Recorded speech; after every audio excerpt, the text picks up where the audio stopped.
당신은 온두라스가 단지 푸른 바다와 아름다운 섬들로만 유명하다고 생각하나요? 다시 생각해보세요. 이 나라는 매년 하늘에서 물고기가 떨어지고 강줄기가 바뀌어 버려 더 이상 쓸모없는 다리가 버려진 채로 서 있으며 아내를 교환하는 시장이 존재하고 세계에서 가장 위험한 공항이 있으며 남자가 감히 여자에게 대들지 못하는 섬도 있습니다. 또한 두 남성이 함께 오토바이를 타는 것이 불법인 법이 있으며 세계에서 두 번째로 큰 산호초가 있는 곳으로 만약 산호를 만지기라도 하면 420만 원에 달하는 벌금을 물게 됩니다. 지금부터 여러분을 충격에 빠뜨릴 20가지 기묘하고 금기시되는 사실들을 함께 카운트다운해 봅시다. 끝까지 시청해 가장 충격적인 사실이 무엇인지 확인하세요. 번호 20. 자신의 이름을 잃어버린 나라. 국가의 이름을 짓는 것이 진지하고도 간단한 일이라고 생각한다면 당신은 19세기 온두라스에 살아본 적이 없는 사람입니다. 한때 이 나라는 이름이 너무 길어서 심지어 유엔마저도 표기를 잘못했을 정도입니다. 리퍼블리카 데 안듀라 엔 누에바 세고비아. 마치 끝없이 이어지는 역사 드라마의 제목 같습니다. 중앙아메리카 연방에서 분리된 후 온두라스는 단지 독립만을 원했던 것이 아니라고 대지역 세고비아를 기리기 위해 국호에 그 이름을 덧붙였습니다. 문제는 외국인들이 이 이름을 발음할 수도 기억할 수도 이해할 수도 없었다는 것입니다. 어떤 외교 문서에서는 NEOA 안듀라라고 불렸고 어떤 곳에서는 HNS 라고 줄여 쓰기도 했으며 국제회의에서는 어느 버전을 써야 할지조차 몰랐습니다. 심지어 유엔이 공식 문서에 온두라스의 이름을 잘못 기재해서 온두라스 대표들이 매 회의마다 자신들이 국가명을 다시 소개해야 했던 적도 있었습니다. 이름표가 너무 길어 다른 사람들이 이게 온두라스인가요? 아니면 새로운 연방인가요? 라고 묻는 상황을 상상해 보세요. 결국 온두라스는 세계 지도 위에 살아남기 위해 많은 나라들이 해왔던 것처럼 이름을 단순하고 기억하기 쉽게 줄이게 되었고 리퍼블리카 데 안듀라 라는 이름이 탄생했습니다. 번호 19. 매년 내리는 물고기비. 온두라스 요로 마을의 축축한 골목길을 걷고 있다고 상상해 보세요. 흙과 비 냄새가 진동하는 그때 당신은 갑자기 멈춰섭니다. 웅덩이 때문이 아니라 수백 마리의 작은 물고기들이 도로 위에서 펄떡이고 있기 때문입니다. 맞습니다. 이것이 바로 물고기비입니다. 매년 온두라스 북부 산악지대의 마을 요로에서 발생하는 기묘한 현상으로 이곳은 카리브 해안에서 약 72km 떨어진 곳이라 바다 물고기가 하늘에서 떨어질 리가 없는 지역입니다. 보도에 따르면 이 현상은 매년 1에서 3회, 주로 우기인 5월부터 7월 사이에 발생합니다.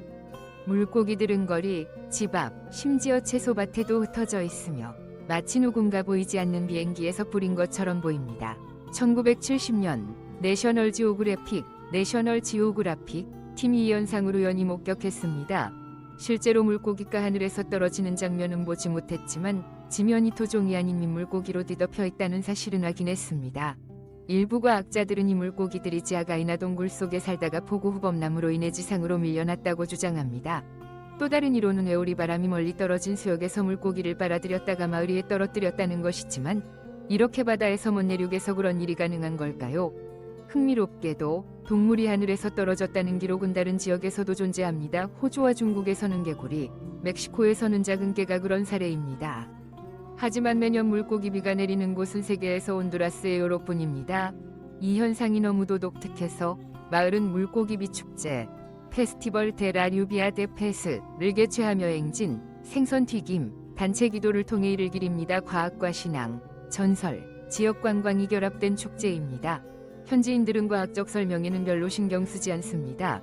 그들은 물고기를 주워 이웃과 나누고 튀겨 먹고 신에게 감사하며 세계 각지에서 이 기적을 보기 위해 찾아오는 관광객들을 환영합니다. 번호 18. 세계에서 가장 기묘한 아내교환 시장. 믿기 어려울 수도 있지만 온두라스 북서부의 외진 산악마을 중한 곳 이끼 낀 지붕과 구수한 옥수수 냄새가 감도는 흙길이 있는 그곳에서는 결혼이 신성한 것이 아니라 거래의 대상입니다. 아내교환 시장. 맞습니다. 이 마을에서는 남성들이 아내를 시장에 데려가 경매에 붙이거나 다른 여성과 교환할 수 있습니다. 마치 달기나 낡은 우비를 바꾸듯이 말이죠.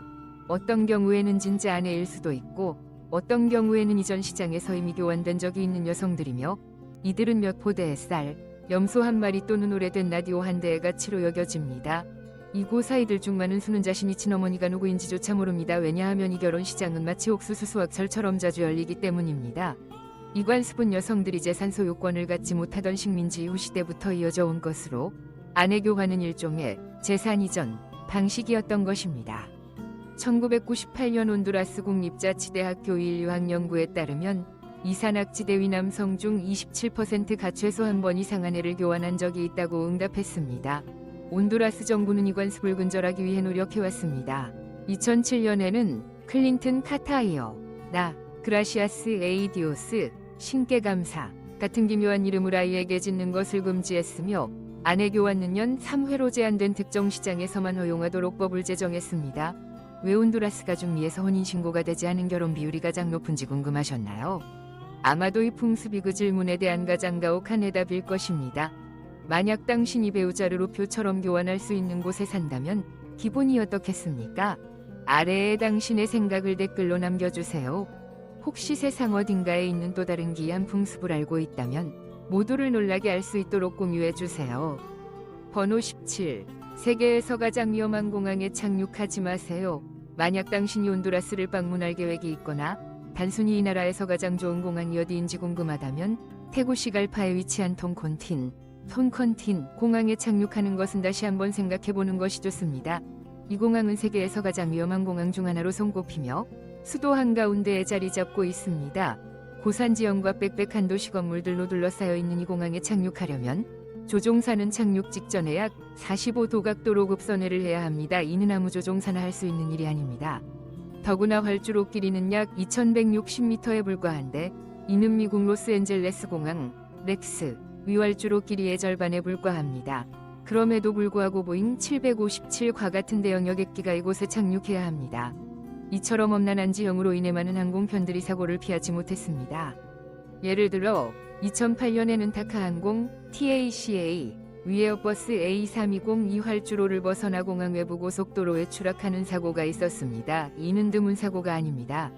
이런 이유로 이 공항에 무사히 착륙하면 승객들은 물론 승무원들까지도 박수를 치는 것이 관례입니다. 비행기에서 내리는 순간 당신은 아마 이렇게 환영받을 것입니다. 축하합니다. 당신은 무사히 온두라스에 도착하셨습니다. 좀 더 안전한 비행을 원한다면 테구시갈파에서 약 76km 떨어진 팔메롤라 국제공항 팔메롤라 XPL을 선택하는 것이 좋습니다. 이곳은 훨씬 더 현대적이고 안전한 선택지입니다. 번호 16. 두 명의 남성이 오토바이를 함께 타는 것은 많은 도시에서 불법입니다. 이해하기 어렵겠지만 테구시갈파, 산페드로술라, 샌페드로술라, 촐로마, 콜로마와 같은 온두라스 위대 도시들에서는 두 명의 남성이 함께 오토바이를 타면 경찰이 즉시 제지할 수 있습니다. 이는 적재 초과 때문이 아니라 드라이브 바이, 총격을 방지하기 위한 강력한 보안 조치이기 때문입니다. 온두라스에서는 오토바이를 이용한 청부살인이 현실로 존재하며 지난 10여 년 동안 공포를 퍼뜨려 왔습니다. 범죄자들은 일반적으로 두 명이 짝을 이루어 움직입니다. 한 명은 오토바이를 몰고 한 명은 총을 쏘며 모든 것은 사람이 붐비는 거리에서 몇 초 안에 끝납니다. 이런 이유로 두 남자 오토바이법, 도스 홈브레스 앤 모토이 시행되었으며 범죄 발생률이 높은 지역에서 적용되고 있습니다. 하지만 이러한 지역에서 남성 여행객이 함께 오토바이를 타는 경우에도 단속 대상이 될 수 있으며 신분증 검사나 벌금이 부과될 수 있습니다. 흥미로운 점은 여성 두 명이 함께 타는 것은 괜찮고 남성이 여자친구와 함께 타는 것도 괜찮지만 두 명의 남성 설령 부자 관계이거나 절친 혹은 직장 동료일지라도 경고를 받을 수 있다는 점입니다. 번호 15. 남자가 감히 여자를 반박하지 못하는 섬 온두라스의 카리브 해연안 잔잔한 파도와 게리퓨나 부족의 깊은 북소리 사이에는 남자들이 여자에게 절대 대들지 않는 것이 최선인 공동체들이 존재합니다. 법 때문이 아니라 수백 년 동안 이어져온 암묵적인 규칙 때문입니다. 이곳에서는 남자가 여자, 특히 아내, 어머니, 그리고 연장자 여성에게 큰 소리 치는 것은 용납되지 않습니다. 가리푸나 사회에서 여성은 단순한 어머니가 아닙니다. 그녀들은 땅을 소유하고 혈통을 지키며 결정권을 쥔 존재입니다. 자녀가 어디서 공부할지, 집을 팔지 말지, 명절에 친척을 초대할 수 있을지까지 모두 여성의 결정에 달려 있습니다. 남자들은 여전히 바다에 나가 고기를 잡고 일을 하며 저녁에는 맥주를 마시지만 집안 문턱을 넘는 순간 그들은 한 가지를 잘 알고 있습니다. 침묵은 약함이 아니라 영적 존중이라는 사실입니다. 조상 숭배 의식 인도고, 휴고, 같은 행사에서는 남자가 여성 원로의 말을 끊으면 즉시 의식에서 쫓겨나며 무례하다고 간주됩니다. 이곳을 방문한 여행자들은 마치 여성이 법을 직접 써내려가는 세계에 들어선 듯한 느낌이라고 말합니다. 그러니 만약 시장에서 한가리 푼한한 편이 아내에게 꾸중을 들으며 조용히 고개를 끄덕이는 모습을 보게 된다면 웃지 마세요. 그는 두려워서가 아니라 그 여인 뒤에선 조상들과 혈통 전체를 존중하고 있는 것입니다. 번호 14. 세계에서 가장 쓸모없는 다리. 온두라스 남부의 촐루테카, 콜루테카에는 아름다움도 현대적인 설계도 아닌 이유로 유명한 다리가 있습니다. 그 이름은 현지인들 사이에서 세계에서 가장 쓸모없는 다리라 불립니다. 한때 국가적 자부심이었던 이 다리는 이제 시대에 뒤처진 상징이 되어버렸습니다. 1998년에 개통된 이 다리는 일본 엔지니어들이 중미위 혹독한 폭풍을 견디도록 설계했으며 실제로 그 임무를 충실히 수행했습니다. 그러나 불과 몇 달 후 20세기 최악의 허리케인 중 하나인 미치가 온두라스를 강타했고 4일 동안 1900mm 가넘는 비가 내려 촐루테카 강의 흐름을 완전히 바꿔버렸습니다. 강이 다리를 파괴한 것이 아니라 단순히 옆으로 흘러가 버린 것입니다. 결과적으로 다리는 여전히 견고히 서 있으나 건너는 곳은 더 이상 강이 아니라 말라붙은 들판이 되었습니다. 웃긴 이야기 같지만 중미 전역에서 2만 명 이상이 이제 난으로 큰 피해를 입었습니다. 이 다리는 모든 폭풍에 맞서기 위해 건설되었지만 정작 더 이상 넘을 강이 없어져 버린 역설의 기념물이 되었습니다. 오늘날 촐루테카 다리는 전략 수업에서 고전적인 사례로 사용되며 시대를 초월한 교훈을 전달합니다. 너무 견고하게 만들면 변화에 적응하지 못한다. 이 일화에서 유래된 현대적 격언도 있습니다. 촐루테카 다리가 되지 말라. 시대에 맞춰 변화하라. 당신은 어떻게 생각하나요? 만약 당신이 철처럼 단단하지만 변화하는 세상 속에서 고립되어 있다면 어쩌면 당신도 말라붙은 강한 가운데 서 있는 것은 아닐까요? 번호 13. 온두라스 가정에서는 맨발 금지. 당신이 자연과 가까워지고 싶거나 더위를 피하기 위해 맨발로 다니는 습관이 있다면 온두라스 가정에 들어갈 때는 꼭 주의해야 합니다. 도시든 시골이든 상관없습니다. 온두라스 문화에서 남의 집에 맨발로 들어가는 것은 극히 무례한 행동으로 여겨집니다. 이는 마치 당신이 그 집 주인을 존중하지 않는다고 말하는 것과 같습니다. 많은 문화권에서는 신발을 벗는 것이 청결함의 상징이지만 온두라스 특히 보수적인 시골 지역에서는 맨발이 가난, 게으름, 심지어 무례함과 연결됩니다. 일부 사람들은 당신이 단순히 흙먼지를 들여오는 것이 아니라 태도까지 함께 들여온다고 믿습니다. 어떤 가정은 아예 무앞에 포페이버 노 엔터 디스케 1조 맨발로 들어오지 마세요 라는 팻말을 걸어놓습니다. 아이러니한 점은 온두라스는 덥고 습한 기후라 맨발로 다니기 이상적인 곳인데도 불구하고 문화는 그것을 엄격히 금지합니다. 여기에서는 존중과 단정함이 말보다 먼저 발끝에서 시작됩니다. 번호 12. 중앙아메리카에서 유일하게 5개 생태권을 가진 나라. 작은 중앙아메리카 국가라고 해서 특별할 것이 없다고 생각하시나요? 아침에는 안개자욱 한 구름 숲에서 시작하고 점심에는 차가운 산 꼭대기에서 식사하며 오후에는 열대 늪지를 카약으로 건너는 나라를 상상해보세요. 여기가 바로 온두라스입니다. 중앙아메리카에서 유일하게 5가지 생태지대를 가진 나라입니다. 해안평야, 울창한 열대우림, 석회암 고원, 웅무림, 구름숲, 그리고 맹그로브 늪지까지 이 모든 생태계는 해수면부터 해발약 3,000m까지 다양하게 펼쳐져 있습니다. 쿠스코 국립공원은 희귀한 구름숲으로 유명하며 밤에는 과학소설에서 튀어나온 듯한 밝관 개구리를 관찰할 수 있습니다. 동쪽의 모스키샤, 늪지는 작은 아마존이라 불리며 현대 세계와 단절된 원주민 공동체가 여전히 살아가고 있습니다. 이 놀라운 다양성 덕분에 온두라스는 생물학적 천국이라 불립니다. 온두라스 환경부에 따르면 이 나라는 700종 이상 미조류, 250종 이상의 파충류, 수백 종의 교유식물을 보유하고 있으며 이는 지구상의 다른 어떤 곳에서도 볼 수 없는 생태계입니다. 단 2일 동안 지프를 타고 여행한다면 웅무림 산 꼭대기에서 시작해야 생늪지대까지 이동할 수 있다고 믿으시겠습니까? 그런 모험을 해보고 싶다면 댓글로 알려주세요. 번호 11. 온두라스에서는 주소가 숨바꼭질입니다. 온두라스를 방문할 계획이라면 모기약, 현금, 스페인어 번역 앱 등을 준비할 수 있습니다. 하지만 아무도 경고하지 않는 중요한 점이 있습니다. 이곳의 주소 시스템은 당신이 알고 있는 것과 전혀 다릅니다. 미국이나 유럽에서는 메인 스트리트 9360번지, 203호 같은 주소를 기대하겠지만 온두라스에서는 그런 기대는 접는 것이 좋습니다. 이들은 집 번호나 거리 이름을 거에 사용하지 않습니다. 대신 마틴 루터 킹 대로와 콜럼버스 거리 사이에 있어요. 같은 설명을 듣게 됩니다. 만약 그 근처에 명확한 랜드마크조차 없다면 행운을 빌어야 할지도 모릅니다. 이곳에서 그랩이나 택시 기사에게 주소를 알려주는 것은 수수께끼를 푸는 것과 같으며 목적지에서 한두 블록쯤 떨어진 곳에 내려질 가능성도 큽니다. 별이란인 것처럼 들릴 수 있지만 캐리어를 들고 여권과 연금을 손에 쥔 채 낯선 거리에 서 있는 상황을 상상해 보세요. 온두라스에서의 일품길 이름은 일시간의 긴장으로 이어질 수 있습니다. 구글 맵스 도큰 도움이 되지 않습니다. 많은 주소가 3RWO, 6VM, QMQ4, 638 같은 코드로 표시되며 이는 지역명과 좌표의 지진자 주소가 아닙니다. 현지인이나 우체국 직원은 이해할지 몰라도 관광객에게는 그야말로 혼란 그 자체입니다. 만약 로아탄, 루탄, 서미나만 지역 리조트에 머문다면 큰 문제는 없겠지만 테구시갈파나 산페드로스라에서 아파트를 렌트할 계획이라면 각오를 단단히 해야 합니다. 진심 어린 조언, GPS 좌표를 저장하고 집외관 사진을 찍고 이웃에게 물어보며 집주인에게 여러 번 위치를 확인하세요. 번호 10.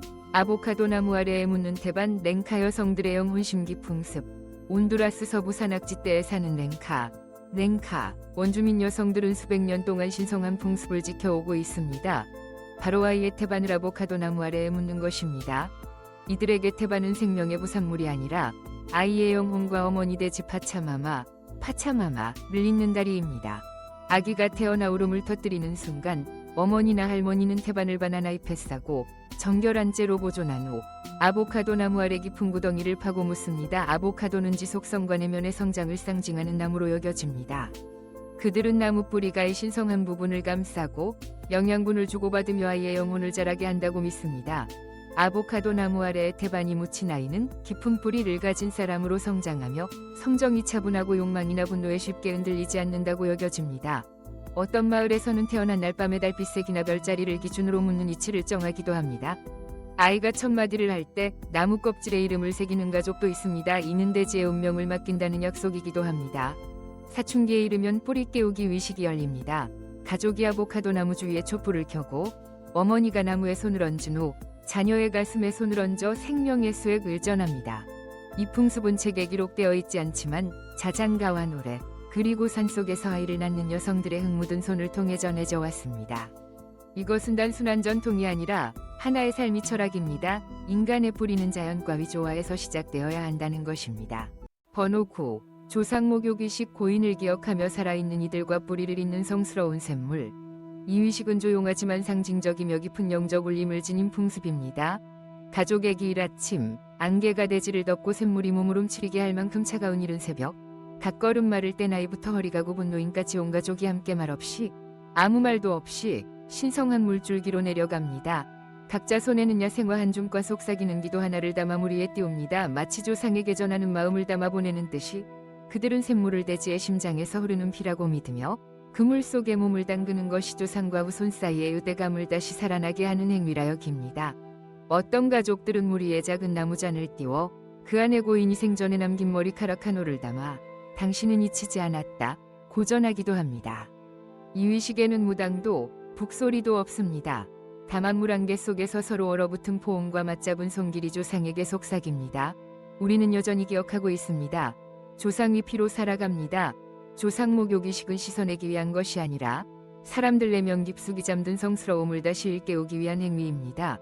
번호 8. 결혼을 좌우하는 식사 마야초르띠, 마야촐티. 족의 독특한 혼례 풍습. 온두라스와 과테말라 국경지대에 흩어져 사는 마야초르띠 공동체에게 있어 결혼에서 가장 신성한 순간은 햇빛 아래의 맹세가 아닙니다. 그것은 바로 신부가 마을 전체를 위해 혼자 준비하는 첫 번째 식사입니다. 결혼식 전날 신부는 할머니와 어머니로부터 가장 맛있는 옥수수를 고르는 법, 야생 뿌리로 수프를 끓이는 법, 대대로 전해 내려온 양념법을 배웁니다. 그리고 결혼식 당일 아침 신부는 홀로 부엌에 서서 손님 모두를 위한 식사를 준비해야 합니다. 어떤 도움도 허락되지 않습니다. 해가 산 꼭대기에 오르면 음식은 마당 한가운데 차려지고 원로들과 무당, 마을 사람들이 한 입씩 시식합니다. 만약 누군가 음식이 싱겁다, 너무 맵다, 영혼이 없다 고 말하면 결혼식은 연기됩니다. 때론 다음 계절까지. 이는 단지 음식의 문제가 아닙니다. 초르띠족에게 요리는 여성이 가정을 돌보고 조상의 맛을 지키며 공동체의 배를 달랠 수 있는지를 가늠하는 마지막 시험이기 때문입니다. 어떤 신부는 부엌 한복판에서 눈물을 흘리기도 하고 어떤 신랑은 연인을 위해 1년을 더 기다리기도 합니다. 단지 수프가 덜 끓었기 때문입니다. 그러나 또 어떤 식사는 마을 전체의 박수를 받으며 결혼식이 사흘 밤낮 잔치로 이어지기도 합니다. 이 전통 속에서 부엌은 운명을 결정하는 곳이며 행복은 조상에 대한 경애와 사랑으로 간을 맞춘 국 한 숟가락에서 시작됩니다. 번호 7. 마추카, 바나나와 마늘, 코코넛이 어우러진 정화의 음식. 온두라스 가리푸나 공동체의 대표 음식인 마추카는 단순한 전통 요리가 아닙니다. 그것은 정화와 새로운 시작의 상징이며 새해영 혼정화위식에서 가장 중요한 역할을 합니다. 이 위식은 양력설이 후첫 보름달이 뜨는 주에 열리며 가족들이 마당이나 조상제단 앞에 모여 마추카를 함께 만듭니다. 바나나는 너무 익으면 부드러움이 사라지고 너무 덜 익으면 쓴맛이 나기에 신중히 골라야 하며 큰 돌솥에서 튀긴 후 나무절구로 으깨어 반죽처럼 부드럽게 만듭니다. 마늘은 약하게 구워 매운맛을 줄이고 갓 짜낸 코코넛 밀크와 섞어 매콤달콤한 소스를 만듭니다. 이는 새해의 실현과 은총의 균형을 상징합니다. 가족 구성원 모두가 첫 숟가락을 조용히 먹으며 새해의 모든 것을 받아들이고 지난해의 모든 근심을 보내는 의미를 담습니다. 일부 마을은 마추카 위에 소금을 조금 뿌리기도 합니다. 소금이 몸 안에 나쁜 기운, 흡수해준다고 믿기 때문입니다. 이렇게 매콤하고 부드럽고 고소한 맛이 어우러진 마추카 한 그릇 속에서 온두라스 사람들은 한 해를 시작하는 작은 문을 찾습니다. 가볍고 맑은 마음으로 마치 첫 코코넛물 한 방울처럼. 번호 6. 낯선 그림자를 쫓는 집안 운증 위식 목류병자를 위한 영적 일회. 온두라스 일부 농촌 지역, 특히 고대 영적 전통이 여전히 이어지는 마을에서는 밤마다 잠결에 집을 나서거나 보이지 않는 존재, 와대화하는 이들이 낯선 그림자에 사로잡혔다고 믿습니다. 이를 몰아내기 위해 가족들은 해 뜨기 전 지붕에 이슬이 맺히고 첫 햇살이 비치는 시간에 특별한 운증 위식을 거행합니다. 보통 가족의 장년한 오모가 위식을 주관하며 세 가지 재료 신선한 망고잎, 잘 익은 파파야잎, 그리고 물에 살짝 데운 말린 고추를 큰 솥에 넣고 끓입니다. 김이 올라오면 매콤하고 자극적인 향이 퍼지며 이 냄새가 낯선 올령, 을 몰아내는 힘을 가졌다고 믿습니다. 그 김을 담은 물에 불빗자루를 담가 썩집 안내 구석을 쓸며 특히 목류병자가 지나간 자리를 정성스럽게 정화합니다. 일부 가족은 침대 옆에 이물을 담은 그릇을 3일간 두며 영혼이 방패막이로 사용합니다. 의식 중에는 아무도 말하거나 웃어서는 안 됩니다. 어둠 속에 숨어있는 존재를 깨울 수 있기 때문입니다. 마지막으로 남은 물로 가족 모두가 손을 씻으며 나쁜 기운을 씻어냅니다. 이 그림자가 실제 존재인지 확신할 수는 없지만 이 의식은 여전히 인간과 보이지 않는 세계를 잇는 신앙의 끈이자 본능적 두려움과 고대 믿음을 연결하는 고리로 남아 있습니다. 번호 5. 보호용 카카오 주머니. 온두라스 어린이들의 신비한 부적.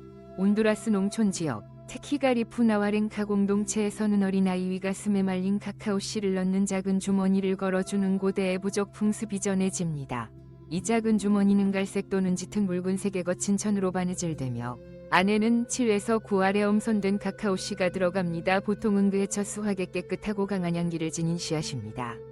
어머니나 외할머니가 입김을 불어넣고 말총으로 꼬은 실로 주머니를 목에 걸어주며 일종의 보호기운을 전달합니다. 그들은 카카오의 은은하지만 끈질긴 향이 아이의 영혼을 진정시키고 낯선 이약한 눈빛이 나져줘 또는 차가운 기운을 막아준다고 믿습니다. 일부 가족은 아이가 악한 기운에 노출되면 이 카카오 주머니가 뜨거워진다고 믿으며 그때는 양이나 숲의 인물로 정화 의식을 추가로 진행합니다. 아이가 만한 살이 되면 이 주머니를 풀어 바나나 나무 아래에서 태워 대지의 기운을 되돌려주는 의식을 치릅니다. 오늘날고 의미를 모두 아는 사람은 적지만 가슴에 작은 카카오 주머니를 품고 잠든 아기의 모습은 온두라스 특유의 평온함과 신성함을 떠올리게 합니다. 전통과 형성이 일상 속 숨결에 살아 숨쉬는 곳. 번호 4. 로아탄산호초에서는 절대 만지거나 밟거나 부수지 마세요. 온두라스 로아탄 섬에서의 휴가가 천국처럼 느껴진다고요? 맑은 물, 황금빛 햇살, 형형색 색의 산호초, 맞습니다. 하지만 그 아름다움도 당신이 실수로 산호 하나를 발로 차는 순간 420만 원의 벌금으로 악몽이 될 수 있습니다. 그렇습니다. 온두라스는 자연보호, 특히 메소아메리카 산호초, 메소아메리칸 리프, 보호에 있어서는 걸 고장난이 아닙니다.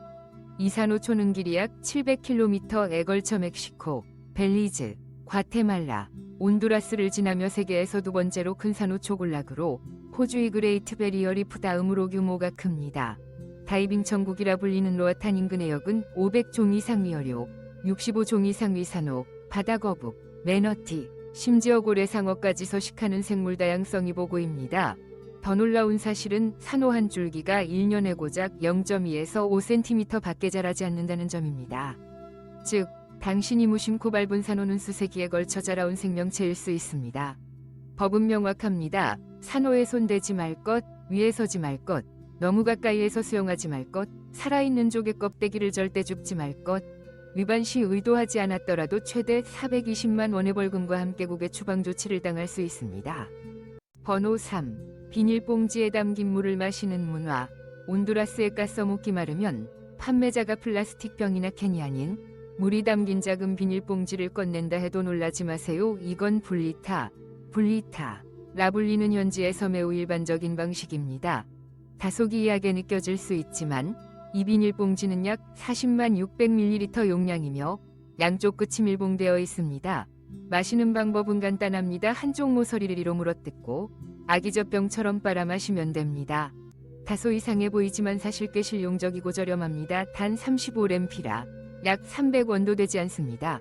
왜 병이 아닌 비닐을 사용할까요? 온두라스의 많은 지역에서 수돗물이 마시기에 안전하지 않기 때문입니다. 특히 서민층은 불리타를 저렴하고 빠른 해결책으로 선호합니다. 일부 생산업체는 자외 선정 화장치를 이용해 물을 정수한 후 포장합니다. 도시의 사무실이나 가정에서는 미국 회사들처럼 5갤런짜리 물통을 사용하지만 길거리에서는 여전히 불리타 가주류입니다. 단점은 이 비닐이 생분해되지 않는다는 점, 환경 문제를 초래하고 있다는 비판이 많습니다. 이에 따라 온두라스 일부 단체들은 생분해성 봉투 사용을 촉진하거나 개인용물병 사용을 권장하고 있습니다. 번호 2. 남성 출입 금지 성스러운 헝구헝구, 춤. 온두라스 카리브 해연안에 위치한 가리푸나 공동체에는 남성의 참여가 엄격히 금지된 신성한 춤이 있습니다. 이름은 헝구헝구. 이 춤은 관광객을 위한 공연이 아니라 조상 숭배 의식인 두구의 일부로 가리푸나 여성들이 영혼 세계와 소통하기 위해 추는 영적 의식입니다. 향이 자욱한 가운데 북소리가 울려 퍼지면 어머니와 이모들, 여월로들이 넓은 엉덩이를 흔들며 최면 같은 움직임으로 춤을 춥니다. 이 춤은 과장되지 않지만 반복적이고 강렬한 동작으로 여성의 몸을 살아있는 매개체로 삼아 조상과 현재를 연결합니다. 남성은 절대 춤이 원안으로 들어갈 수 없습니다. 음악 연주나 준비를 도울 수는 있어도 중심에서 함께 할 수는 없습니다. 가리푸나의 신앙에 따르면 헝구헝구는 오직 여성, 생명을 낳고 열통을 이어가는 자만이 영혼을 소환하고 평화를 기원하며 고인에게 조언을 구할 수 있는 권한이 있다고 믿습니다. 헝구헝구는 가리푸나 사회의 조용하지만 강력한 목의 중심 문화를 상징하는 춤입니다. 여성이 단지 가정을 돌보는 존재가 아니라 과거와 현재를 잇는 문지기이기도 하다는 증거입니다. 번호 1. 온두라스 축구 대표팀을 절대 비하하지 마세요. 온두라스에서 축구는 단순한 스포츠가 아닙니다. 그것은 종교이며 민족의 자부심이자 국민의 피와 같은 존재입니다. 국가대표팀은 단결과 애국심의 상징입니다. 그리고 절대 잊지 마세요. 장난이라도, 특히 사람이 많은 관아거리의 카페에서 온두라스 대표팀을 비하하지 마세요. 당신은 단순히 미국, 멕시코, 코스타리카와 비교한다고 생각할 수 있지만 이곳에서는 국가 명예에 대한 모욕으로 받아들여질 수 있습니다. 실제로 단지 온두라스는 멕시코를 이길 수 없어 라는 말 한마디로 격렬한 언쟁이나 심지어 몸싸움이 벌어지는 일이 있었습니다. 과민 반응처럼 보이시나요? 전혀 그렇지 않습니다. 현지 유력지 라 프렌사의 설문에 따르면 온두라스인의 70% 이상이 축구가 종교나 정치보다 더 강하게 조국과 자신을 연결해준다고 답했습니다.